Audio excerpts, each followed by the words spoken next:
Assalamualaikum warahmatullahi wabarakatuh. Perkenalkan, nama saya Stefitri Elvianti. Di sini saya akan menjelaskan tentang multicultural dan multimodal terkait dengan konteks teaching English as a foreign language for elementary school.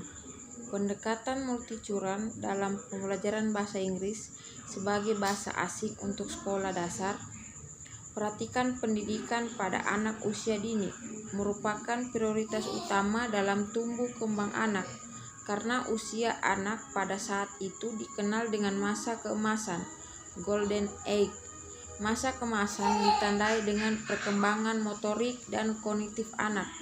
Perkembangan kognitif anak menjadi perhatian penuh orang tua, karena usia ini stimulus anak mulai merespon dengan baik, sehingga perlunya para orang tua dan guru memberikan dan menciptakan pengajaran dan pembelajaran yang berkualitas pada anak. Menurut beberapa hasil penelitian, bahwa pembelajaran bahasa kedua atau bahasa asing, dalam hal ini bahasa Inggris, sangat dianjurkan dipelajari oleh anak usia dini. Pembelajaran bahasa Inggris sedini mungkin diajarkan pada anak sehingga anak akan mengembangkan kemampuan bahasa yang dimilikinya. Anak akan menjadi bilingual yang baik dalam berbahasa, yaitu bahasa Indonesia dan bahasa Inggris. Kemampuan bilingual atau dwi bahasa adalah kemampuan menggunakan dua bahasa. Kemampuan bilingual tidak hanya berbicara dan menulis, tetapi juga dapat mempresentasikan dan mengkomunikasikan dengan orang lain melalui lisan dan tulisan. Melalui kemampuan bilingual, anak akan memiliki pengalaman dengan budaya luar. Selain budaya yang dimilikinya, pemberian materi ajar adalah dalam bahasa Inggris dalam bentuk dongeng adalah satu cara untuk mengembangkan kemampuan bilingual anak. Dongeng bahasa Inggris biasanya menampilkan unsur budaya lokal dalam bentuk lintas budaya, membuat anak akan memahami budaya daerah lain dan tidak mengalami shock kultur, dan anak akan memiliki sikap toleran terhadap budaya lain. Pendidikan anak usia dini, landasan dasar mulai dibentuk watak dan karakter anak pada jenjang pendidikan dimulai dari usia 0 sampai 6 bulan. Pada usia-usia inilah mudah dibagi para guru untuk dapat membentuk karakter anak menjadi manusia yang lebih baik di kemudian hari. Di usia 0 sampai 6 tahun anak, sebagaimana dinyatakan oleh Bodeutomo bahwa anak usia dini memiliki pertumbuhan dan perkembangan yang unik, khususnya fisik atau koordinasi motorik halus dan kasar, inteligensi atau daya pikir, daya cipta, kecerdasan emosi, kecerdasan spiritual, sosial emosional atau sikap, perilaku, serta agama. Bahasa dan komunikasi yang khusus sesuai dengan tingkat pertumbuhan dan perkembangan anak. Pada anak usia dini, pembelajaran bahasa Inggris bertujuan memotivasikan mereka untuk berani dan percaya diri dalam berbicara dalam bahasa Inggris, baik secara lisan atau tulisan. Menurut pakar bahasa, bahwa proses pembelajaran bahasa dibagi atas 3 aliran, yaitu 1. Aliran behaviorisme. Behaviorisme adalah studi mengenai kelakuan manusia. Kelakuan manusia yang dipelajari adalah bagaimana belajar akan mempengaruhi tingkah laku manusia sebagai hasil dari pengalaman, karena belajar merupakan akibat stimulus dan respon. Dalam belajar bahasa, teori ini memandang bahwa perolehan bahasa seseorang diperolehnya karena adanya kesempatan untuk mengembangkan dirinya melalui latihan-latihan berbahasa langsung dengan sekelilingnya. 2. Aliran nafistik.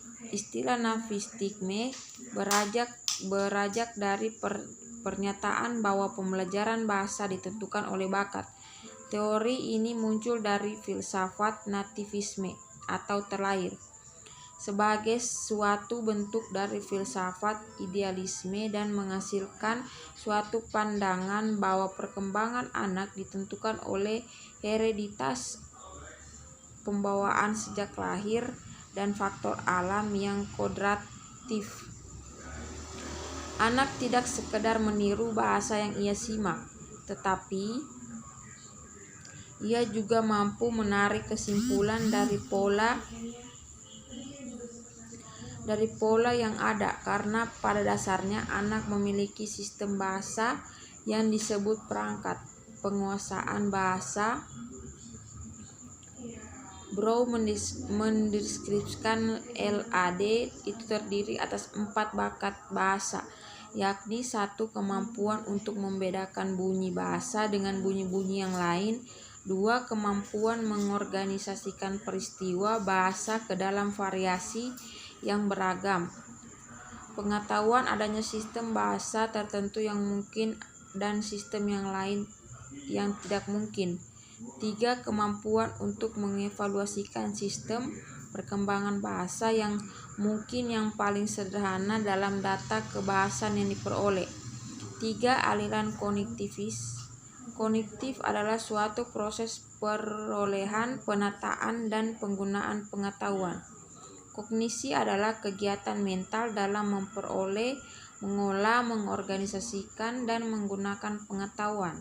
Sedangkan proses yang paling utama dalam kognisi meliputi mendeteksi, menginterpretasi, mengklasifikasi, dan mengingat informasi, mengevaluasi gagasan, menyaring prinsip, dan mengambil kesimpulan segala macam pengalaman yang didapat dalam kehidupannya. Materi selanjutnya, pembelajaran bahasa Inggris berbasis multimodal dan multimodal. Terdapat beberapa teori yang digunakan dalam pembelajaran bahasa Inggris sebagai bahasa asing di sekolah dasar, yaitu linguistik fungsional sistemik atau LFS. LFS merupakan pendekatan bahasa yang berpusat pada bagaimana orang-orang menggunakan bahasa dalam berkomunikasi di dalam kehidupan sosial mereka. Dalam pendekatan LFS ini terdapat 4 jenis teori utama tentang bahasa. Bahwa bahasa memiliki fungsi, yaitu fungsi bahasa untuk menciptakan makna. Makna tersebut dipengaruhi oleh konteks sosial dan budaya, yang mana keduanya konteks tersebut saling tertukar. Yang terakhir, proses penggunaan bahasa merupakan proses semiotik. Definisi menyimak. Istilah pemahaman menyimak, atau yang lebih dikenal dengan istilah listening comprehension. Dalam pembelajaran bahasa, para ahli menyatakan ada sejumlah definisi yang berbeda. Menurut Chastian 1971 sebagai contoh, mendefinisikan pemahaman menyimak sebagai kemampuan untuk memahami ujaran dari penutur asli bahasa Inggris dalam kecepatan normal pada situasi mendengar atau listening.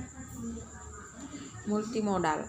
Multimodal adalah istilah yang digunakan untuk merujuk pada cara orang berkomunikasi dengan menggunakan modes yang berbeda pada waktu yang bersamaan. Dalam hal ini, pada saat berkomunikasi, seseorang tidak hanya menggunakan satu mode saja seperti suara atau orang berbicara, melainkan juga menggunakan gerakan tangan ataupun visual atau gambar. Teori multimodal digunakan dalam penelitian ini adalah sebuah teori linguistik sistematik fungsional yang telah dikembangkan oleh Halliday. Halliday menyatakan bahwa setiap kajian bahasa selalu menggunakan dasar suatu pendekatan. Multimodal merupakan sebuah teori pendekatan yang dikembangkan berdasarkan kajian linguistik fungsional sistematik atau LFS, baik secara lisan maupun tulisan. Kesimpulannya, pendekatan multimodal yang digunakan dalam pembelajaran bahasa Inggris sebagai bahasa asing di sekolah yaitu keterampilan menyimak. Materi yang ketiga yaitu lifelong learning terkait dengan konteks teaching English as a foreign language for elementary school.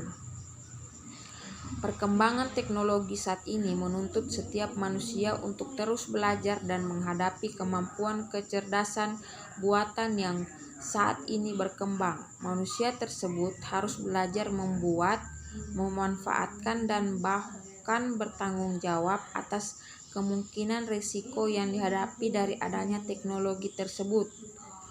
Meskipun sudah selesai menempuh pendidikan formal di sekolah, manusia harus tetap dituntut untuk belajar agar dapat bertahan hidup di era serba teknologi.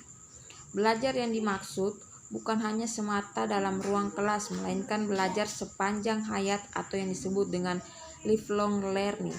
Lifelong learning adalah upaya seseorang untuk terus belajar secara sukarela dan berkelanjutan untuk alasan pribadi yang bertujuan untuk mengembangkan pribadi, meningkatkan daya saing dan kemampuan kerja. Lifelong learning adalah usaha yang harus dilakukan dengan sadar dan menikmati setiap proses belajarnya karena dilakukan dengan sukarela. Lalu, bagaimana cara untuk memulai menjadi seorang lifelong learning yang menyenangkan? Berikut adalah beberapa tips yang dapat kita coba. 1. Ciptakan tujuan pembelajaran sebelum belajar. Pastikan Anda memiliki tujuan yang ingin Anda capai dan sesuai dengan kebutuhan. Yang kedua, mulai dari hal kecil. Tidak perlu untuk menghabiskan 1 hari untuk membaca buku. Cukup sediakan waktu selama 10-15 menit sehari untuk membaca buku dapat memiliki dampak positif yang dalam proses belajar Anda. Lama-kelamaan Anda akan memiliki kebiasaan dalam membaca buku. Ketiga, ubah cara belajar menjadi lebih menyenangkan. Anda dapat menentukan sendiri proses belajar yang menyenangkan bagi Anda sehingga belajar tersebut bukanlah menjadi beban. Beberapa cara yang dapat Anda lakukan adalah dengan memilih buku yang berkaitan dengan hal yang Anda sukai untuk dibaca, berdiskusi dengan kolega yang memiliki minat yang sama, mengikuti forum online, melihat video edukasi atau mendengarkan podcast tentang meningkatkan motivasi atau keterampilan, dan terakhir, belajar dari pengalaman sendiri. Ciri-ciri long life learning yaitu ilmu yang dimiliki oleh seorang akan tercermin dalam sikap dan perbuatannya. Begitu juga dengan lifelong learning sejati. Menurut Eikenberry 2007, ada beberapa karakteristik yang secara umum dimiliki oleh lifelong learning, yaitu 1. Memiliki pola pikir yang tertata. 2. Fleksibel dan dapat beradaptasi dengan baik. Yang ketiga, penuh rasa keingintahuan, satu dari banyak pertanyaan. Dan materi keempat yaitu teaching methodology. Pengajaran bahasa asing sudah berlangsung sejak lama di negara kita, Indonesia. Bahasa merupakan salah satu sarana vital yang sangat diperlukan manusia dalam hidup ini. Di era digital seperti sekarang ini, bahasa tidak hanya lagi sebagai sarana berkomunikasi dan berinteraksi. Lebih jauh dari itu, bahasa juga menjadi agen budaya, peradaban, ilmu pengetahuan, dan teknologi. Nilai penting bahasa juga tampak pada saat kita menengok negara berkembang atau bahkan negara terbelakang sekalipun. Mereka mengetahui apa yang terjadi dan sedang berlangsung di negara maju. Melalui bahasa, hal yang sama juga terjadi sebaliknya. Untuk menunjang kualitas penguasaan bahasa oleh peserta didik, diperlukan strategi dan metode yang tepat dan sesuai dalam proses pembelajaran. Marilah kita berasumsi bahwa proses pembelajaran tidak hanya berkaitan dengan proses belajar siswa, baik dalam kelas ataupun di luar kelas. Kondisi peserta didik dalam hal ini, mahasiswa di tingkat pendidikan tinggi, percakapan dan kemahiran dosen, dan lingkungan sekitar ikut menentukan strategi dan metode yang dipilih. Berbagai metode sengaja dimuat agar menjadi bahan perbandingan sekaligus alternatif untuk menghadapi berbagai situasi dan kondisi yang dihadapi. Dalam proses pembelajaran, metode berasal dari bahasa Yunani atau methodos, yang berarti cara atau jalan yang ditempuh sehubungan dengan upaya ilmiah. Maka metode menyangkut masalah cara kerja untuk dapat memahami objek yang menjadi sasaran ilmu yang bersangkutan. Fungsi metode berarti sebagai alat untuk mencapai tujuan. Pembelajaran bahasa ibu. Tahapan pembelajaran bahasa asing itu dimulai dengan pengenalan kosakata melalui kegiatan mendengar dan berbicara. Baru setelah itu menyusun kosakata menjadi frasa, klausa, dan kalimat melalui kegiatan membaca dan menulis. Untuk melihat sejauh mana penerapan konsep metodologi dalam pembelajaran bahasa asing yaitu dapat kita lihat sebagai berikut. 1. Tema penelitian. 2. Tujuan dan manfaat penelitian. 3. Batasan masalah dan pertanyaan penelitian. 4. Tujuan dan manfaat penelitian. Metodologi pembelajaran bahasa Inggris. Sejak zaman purbakala manusia telah belajar bahasa, khususnya bahasa keluarga, yang diperlukan untuk berkomunikasi dengan orang sekelilingnya. Pengajaran. Sarana yang harus ada dalam keadaan belajar bahasa seperti ini adalah: 1. Keperluan belajar atau memperoleh suatu sistem. 2. Tersedianya contoh atau model komunikasi itu. Dan materi kelima yaitu review teaching methods dengan konteks teaching English as a foreign language for elementary school.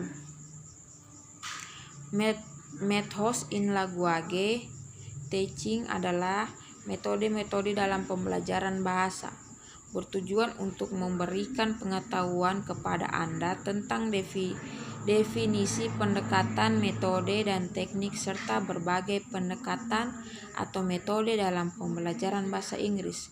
Pengetahuan tentang metode-metode dalam pengajaran bahasa Inggris ini merupakan bagian dari mata pembelajaran Language Teaching Method atau LTM.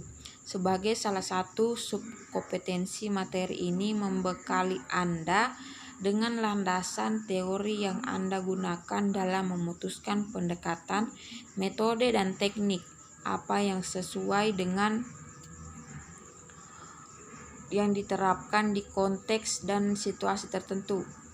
Pengetahuan ini diperlukan agar Anda memiliki landasan teori untuk berpijak dan memiliki alasan dalam suatu tindakan, misalnya memilih teknik pembelajaran, bukan hanya mengadopsi sesuatu tanpa memahami alasan rasional, pedagogis, ataupun teoritis.